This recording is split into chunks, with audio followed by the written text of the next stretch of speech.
Well, the rear camera on my Discovery Sport stopped working this week and left a little picture of a camera with a red cross through it, so I thought I'd take it off and have a look. Here you can see the camera out of the car with its little rubber boot, and on the top of it there looks like a little diaphragm. It didn't look as if it had any holes in it, but there was some sort of marks on it, so I thought I'd take it apart and have a look what's inside to see why it's not working. Here's the plastic strip on the back of the car that it comes in, and be very careful with this because it costs about £500. And this one I've been off in the past because 2 or 3 of the bolts were actually broken to pieces, so I had to epoxy them all back into place. And here's the numbers on the camera if you want to try and find another one. They're very expensive from Jaguar, obviously, Land Rover, but the aftermarket ones are available in China.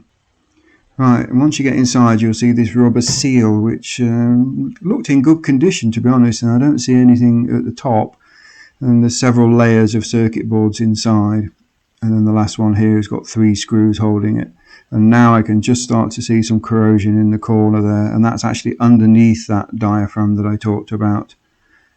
So I took that out, and here you can clearly see that some water's got in and started to corrode. So basically I cleaned everything up very, very carefully with a brush, and then looked at it through an eyeglass to make sure there was nothing else. Doesn't look as if it's corroded too much, but obviously the oxide must have been conducting electricity, and it shorted out something on the camera to make it not work. So I put it all back together, and I smeared a very thin smear of sort of silicone paste over all the seals, and that was 2-3 weeks ago. And it's been working fine since then. And be very careful with the little receiver here in the center of this board. That's where the image, I guess, goes from the lens, so you have to make sure that's absolutely spotlessly clean. And then I cleaned all that rubbish out in there, make sure that the glass is clean inside there as well.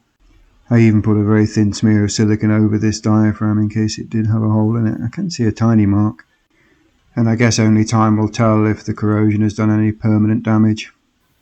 Right, thanks for watching, and if you found that useful or interesting, you know what to do. See you in the next one.